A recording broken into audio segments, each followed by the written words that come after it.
درود پاک پڑھنے کے بے شمار فضائل و برکات ہیں، اتنے فضائل ہیں اور اتنی حدیثیں ہیں، اتنی روایتیں ہیں کہ بندہ بیان کرتا چلا جائے، وقت تو ختم ہو سکتا ہے مگر درود پاک کے فضائل کا احاطہ نہیں ہو سکتا۔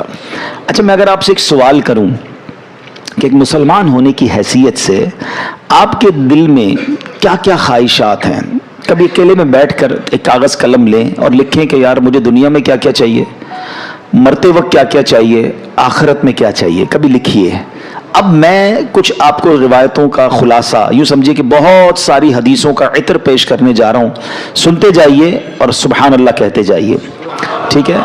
اگر آپ چاہتے ہیں کہ آپ کی عزتوں میں اضافہ ہو تو درود پاک پڑھیے، آپ چاہتے ہیں آپ کی ٹینشن دور ہو جائے تو درود پاک پڑھیے، آپ چاہتے ہیں مصیبتوں اور پریشانیوں سے نجات مل جائے تو درود پاک پڑھیے، آپ چاہتے ہیں آپ کی روزی میں برکت ہو جائے تو درود پاک پڑھیے، آپ کے گناہ معاف ہو جائیں تو درود پاک پڑھیے، آپ چاہتے ہیں ذلت و رسوائی سے بچ جائیں تو درود پاک پڑھیے، مرتے وقت نبی پاک کا دیدار کرنا چاہتے ہیں تو درود پاک پڑھیے، بلکہ ایسے دیکھنا چاہتے ہیں کہ پیارے آقا اپنے ہاتھوں سے قبر میں اتار رہے ہیں تو درود پاک پڑھیے، قیامت کے دن نبی پاک کے ہاتھوں جام کوثر پینا چاہتے ہیں تو درود پاک پڑھیے، اور سنیے آقا کے ساتھ ساتھ جنت میں جانا چاہتے ہیں تو درود پاک پڑھیے، بار بار مدینے جانا چاہتے ہیں تو درود پاک پڑھیے، سنیے نبی پاک کا خواب میں دیدار کرنا چاہتے ہیں تو درود پاک پڑھیے۔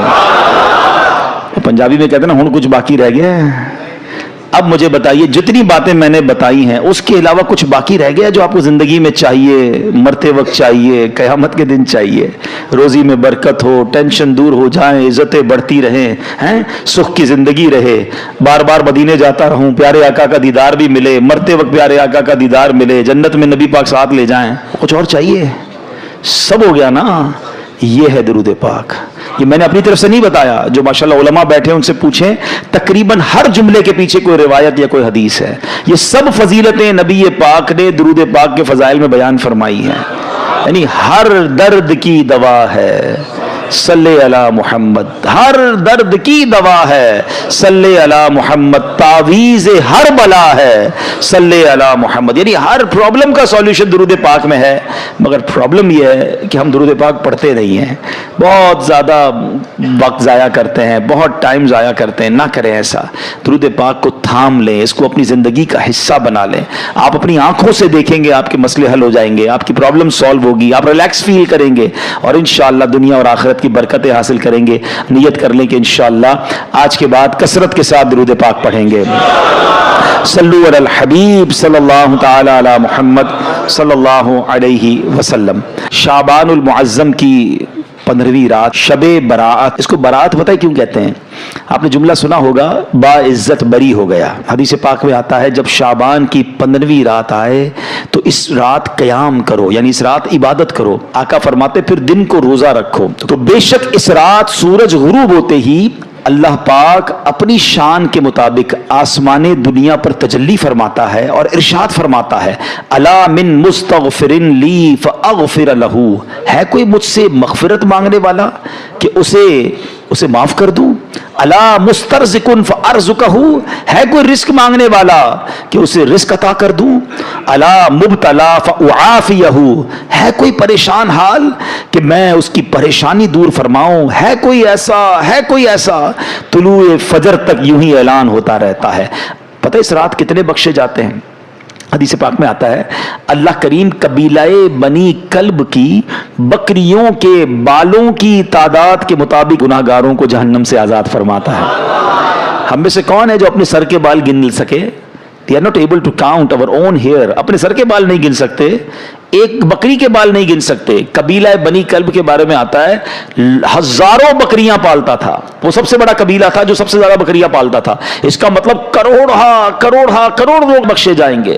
مگر حدیث پاک میں چند بد نصیبوں کا ذکر ہے کہ جو نہیں بخشے جائیں گے۔ فرمایا شرابی نہیں بخشا جائے گا، ماں باپ کا نافرمان نہیں بخشا جائے گا، زنا کا عادی نہیں بخشا جائے گا، رشتے توڑنے والا نہیں بخشا جائے گا، تصویر بنانے والا، یہ جو اپنے ہاتھ سے تصویریں بناتے ہیں، مجسمے بناتے ہیں، نہیں بخشا جائے گا، چغل خور نہیں بخشا جائے گا. ایک اور روایت کے مطابق نجومی، یہ جو کاہن ہوتے ہیں، یہ نہیں بخشے جائیں گے. جادو ٹونا کرنے والا نہیں بخشا جائے گا. تکبر والا لباس پہننے والا نہیں بخشا جائے گا. مسلمان سے بلا اجازت شرعی بغض و کینہ رکھنے والا، دشمنی چھپانے والا، دل میں جیسے بغض رکھتے ہیں، وہ بھی نہیں بخشا جائے گا. ذرا غور کیجئے، کہیں ایسا نہ ہو کروڑوں بخشے جائیں اور میری کسی بری عادت کی وجہ سے میں پھنس جاؤں اور میری بخشش نہ ہو. تو اے میرے پیارے اسلامی بھائیوں، اللہ بڑا کریم ہے، وہ توبہ قبول کرنے والا ہے. یہ بہت بڑے گناہ ہیں. اس سے یہ بھی اندازہ ہوتا ہے کہ جب اتنی بڑی عنایت، اتنی بڑی مغفرت ہے، یہ کتنے بڑے گناہ ہیں. تو اے میرے پیارے اسلامی بھائیوں، ہمیں توبہ کرنی ہے. ہم سب نے دنیا سے جانا ہے، ہم سب نے مرنا ہے. قبرستان بھی جانا سنت ہے نا، نہیں گئے تو ابھی آپ جائیے گا. یہ قبرستان جانا بھی ہمارے لیے عبرت کا سامان ہے، اسی لیے بھیجا گیا. نبی پاک فرماتے ہیں کہ پہلے میں تمہیں منع کرتا تھا، حدیث کا خلاصہ ہے کہ پہلے میں تمہیں منع کرتا تھا قبرستان جانے سے، اب جایا کرو اور وہاں جا کے عبرت لیا کرو. قبریں جا کر دیکھے تو صحیح، کچھ تو خیال کریں کہ یہی میری 2 گز کی زمین میرا بھی ٹھکانہ ہے. اتنے بڑے گھر ہو، بڑا ہوادار گھر ہو، ویسٹ اوپن ہو، ایئر کنڈیشن ہو، نرم بستر ہو. یار لائٹ جائے تو UPS بھی ہونا چاہیے، اسٹینڈ بائی جنریٹر بھی ہونا چاہیے. ایک رات بغیر پنکھے کے جس کو نیند نہیں آتی، قبر میں سانپ اور بچھو آ گئے تو کیا بنے گا؟ قبرستان جا کر دیکھے تو صحیح.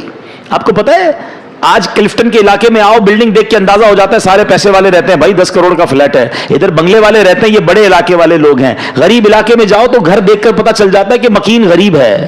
دنیا میں مکان دیکھ کر مکین کا اندازہ ہو جاتا ہے. قبرستان میں قبر دیکھ کر اندازہ نہیں ہوتا. ہر قبر کی الگ کہانی ہے، ہر قبر کی الگ سٹوری ہے. حدیث پاک میں فرمایا قبر 2 طرح کی ہوتی ہے. دیر از نو تھرڈ کیٹیگری. ہماری دنیا میں بہت ساری کیٹیگریز ہیں. فلیٹ الگ ہوتے ہیں، بلڈنگیں الگ ہوتی ہیں، بنگلو الگ ہوتے ہیں، مکان الگ ہوتے ہیں، جھونپڑیاں الگ ہوتی ہیں، روڈ پہ سونے والے الگ ہوتے ہیں. ہمارے شاید 50-60 کیٹیگری بن جائیں گی. Middle class, upper middle class, lower middle class, elite class, VIP class, بہت ساری کلاسیں لوگ منا رہے ہوتے ہیں. دیر is only 2 classes in the graveyard. سنو غور سے، قبرستان جاتے ہو نا، نبی پاک علیہ الصلوۃ والسلام فرماتے ہیں قبر 2 طرح کی ہوتی ہے. تیسری کیٹیگری نبی پاک نے بیان نہیں فرمائی. کیا فرمایا یا تو جہنم کے گھڑوں میں سے ایک گھڑا ہوتی ہے، یا تو جنت کے باغوں میں سے ایک باغ ہوتی ہے. عربی میں حدیث سن لو، انما القبر روضۃ من ریاض الجنہ. کتنا پیارا جملہ ہے. ریاض الجنہ سنا نا جب مدینہ پاک میں. اس حدیث میں بھی اس لفظ کو استعمال فرمایا، انما القبر روضۃ من ریاض الجنہ. قبر جنت کے باغوں میں سے ایک باغ ہے. یا دیر از سیکنڈ آپشن، فرمایا او حفرۃ من حفر النار، یا جہنم کے گھڑوں میں سے ایک گھڑا. ایک سوال کرنا چاہتا ہوں، سچا جواب دینا، مجھے نہیں دینا، اپنے آپ کو دینا ہے. میں بھی اپنے آپ سے سوال کرتا ہوں، آپ سب بھی اپنے آپ سے سوال کریں، اور سچا ایمانداری والا جواب. آج میری موت ہو جائے، ہو تو سکتی ہے نا، آج تو بلکہ رات بھی وہی ہے جس میں لکھا جائے گا کہ اس رات کس نے جانا ہے. پتہ ہے ملک الموت کو ایک صحیفہ دے دیا جائے گا کہ اس رات اس بندے کی روح قبض کرنی ہے. مقام، time, every thing is decided. ہمیں نہیں پتا، مگر ہو سکتا ہے آج رات آخری ہو، کل آخری ہو. چلے آج میرا انتقال ہو گیا، سچا جواب دینا. گھمانا پھرا، اللہ کی بارگاہ میں کوئی کسی کو گھما پھرا نہیں سکتا. ہم اپنے آپ کو گھما سکتے ہیں، ادھر نہیں. وہاں تو بات ساری کلیئر ہے نا، دودھ کا دودھ، پانی کا پانی. سوال یہ کہ اگر آج مر گیا، قبر میں گیا، جیسی زندگی گزاری ہے، قبر جنت کا باغ بنے گی یا دوزخ کا گھڑا بنے گی؟ اپنے آپ سے پوچھ لو. اگر تو دل سے جواب آ رہا ہے کہ ہاں یار نماز پابندی سے ہیں، گناہ کی عادت نہیں ہے، تلاوت قرآن بھی ہے، میری آنکھیں بھی گناہ نہیں کرتی ہیں، میں کسی کو دکھ بھی نہیں دیتا ہوں، حرام روزی بھی نہیں کماتا ہوں، بے حیائی بھی نہیں کرتا ہوں، ماں باپ بھی میرے راضی ہیں. اللہ کرے ایسا کوئی اللہ کا ولی یہاں بیٹھا ہو جس کے دل سے سچی آواز آ جائے کہ جناب اپنا تو بیڑا پار ہے. باقی ہم جیسے گناہ گاروں کو تو ڈر ہی لگتا ہے کہ یار گناہ ہی زیادہ ہیں، نیکیاں اول تو کی تھوڑی ہیں، اور جو کی ہیں اس کا پتہ بھی نہیں قبول بھی ہوئی کہ نہیں، کیونکہ بہت سارے اس میں بھی پرابلم ہے. ریاکاری الگ ہے، دکھلاوا الگ ہے، بناوٹیں الگ ہیں، پتہ نہیں کتنے اس میں دنیا کے مقاصد ہماری نیکیوں میں شامل ہوتے ہیں. تو آپ مجھے بتاؤ پھر تیاری کب کریں گے؟ 2 ہی کیٹیگریز ہیں نا، یا تو جنت کا باغ ہے یا دوزخ کا گھڑا. تو جنت کا باغ بنانے کی تیاری کب کرنی ہے ہم نے؟ ہمیں نہیں پتا اب کتنے دن رہ گئے ہیں. پچھلی شب برات میں کئی لوگ ہمارے ساتھ تھے، مگر آج وہ ہمارے ساتھ نہیں ہیں. ہو سکتا ہے اگلی شب برات مسجد میں اجتماع تو ہوگا مگر ہم نہ ہوں. باتیں کریں لوگ، یار پچھلی بار تو آیا تھا، اگر اس بار نہیں ہے. کہاں ہے؟ قبر میں ہے. کیا کریں گے قبر میں؟ قبرستان جاتے ہیں نا، ایک اور چیز دیکھا کریں. کبھی قبر میں تجوری دیکھی ہے؟ کوئی کفن میں جیب دیکھا ہو؟